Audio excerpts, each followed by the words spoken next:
quelques points comme ça rapides entre les États-Unis d'Amérique et l'Algérie. Nous avons visité les États-Unis d'Amérique deux reprises. Plutôt l'État de New York. L'État de New York. Nous espérons le visiter bientôt dans une autre région des États-Unis d'Amérique, telle que la région de Yoknapataufa, ce village inventé par William Faulkner. Et puisque nous avons cité le nom de William Faulkner, donc nous voulons vous dire aussi qu'en Algérie, nous éviterons de dire l'équivalent de Faulkner, on veut dire un semblable de William Faulkner. Il s'appelle Mahdi Achachour. En Algérie, aux États-Unis d'Amérique, vous avez beaucoup d'universités très performantes, très efficaces, qui forment des chercheurs, des théoriciens. En Algérie, nous en avons très peu. Malheureusement, sans théoriciens, sans chercheurs réputés, c'est-à-dire à publication universelle. Oui, aussi. Aux États-Unis d'Amérique, vous avez des bâtons. Des bâtons. Nous pensons particulièrement à, peut-être, oui, Magic Erwin Johnson, basketteur. Nous pensons aussi à l'autre basketteur, Michael Jordan, une légende vivante. L'autre aussi, Magic Johnson aussi est vivant. Nous pensons aussi à une légende, Kobe Bryant, que nous apprécions beaucoup. Bon, mais maintenant nous pensons aussi à ce génial Stephen Curry. Il est génial, nous l'apprécions beaucoup pour la bonhomie, pour sa sympathie, pour ce qu'il fait dans la communauté américaine, pour sa générosité dans la communauté américaine. Nous aurions aimé lui dire ces mots en anglais pour que Stephen Curry, sa famille, ses enfants les écoutent. En Algérie, malheureusement pour le basket, nous en manquons de joueurs de ce calibre. Mais nous pensons à nous, après avoir cité ces joueurs-là, ces basketteurs, nos pensées vont plutôt à Scottie Pippen et à Larry Bird. Nous les avons vus jouer, nous les avons vus surtout écouter parler. En plus du fait qu'ils aient appartenu à la Dream Team, qui a joué à Barcelone en 1992. 1992, c'est ça, les Jeux Olympiques de Barcelone 1992.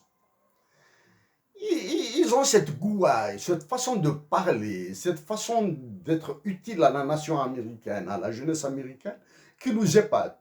En plus, à Scottie Pippen et Larry Bird, nous trouvons beaucoup de sympathie dans les blagues qu'ils racontent. Bon, dans le sport en Algérie, qui avons-nous? Nous avons des athlètes de niveau mondial, comme Nordin Mosli. Nous avons des légendes en football qui ont servi la révolution algérienne, comme Rachid Mkhloufi, Hamid Zouba. Nous avons des légendes vivantes du football. Chaaban Marskan et Rachid Adghir. Monsieur Anthony Blinken, nous sommes navrés de vous dire que dans ce domaine-là, du football, vous manquez de vedettes comme les nôtres. Vous manquez de joueurs graciés comme les nôtres, comme Marskan Chaaban et Rachid Adghir. Là, si on peut dire, un premier coup d'œil comme ça entre la structure, la sociologie des États-Unis d'Amérique et de l'Algérie. Monsieur Anthony Blinken, vous partez d'un pays fort, puissant et avancé. pour aller dans un pays faible et sous-développé.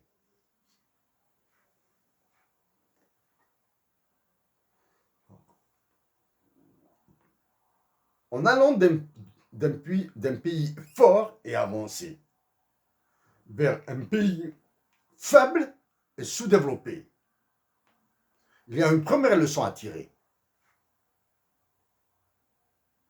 Pour les intérêts d'une nation,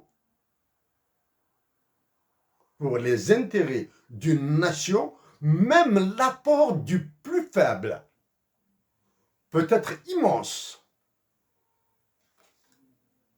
Ça, c'est la première leçon à tirer de votre visite en Algérie. Monsieur Anthony Blinken, maintenant nous allons, en rapide bien sûr, nous allons venir vers un autre aspect de la relation des relations entre les États-Unis d'Amérique et l'Algérie. Votre président, Dwight Eisenhower, a dit au roi de France, Mohamed V, qu'il ne voyait pas pourquoi la France est présente en Afrique du Nord, et surtout en Algérie. Dwight Eisenhower. Deuxième, dans le travail fait par Hussein Aït Ahmed et Mohamed Yazid, il y a l'ouverture d'un bureau du Front de Libération Nationale à New York. Dans ce travail, le futur président des États-Unis d'Amérique, qui était John Fitzgerald Kennedy, a fait dans l'un de ses discours devant le Sénat américain, mentionné, a défendu le droit de l'Algérie à l'indépendance. C'est JFK, en 1957.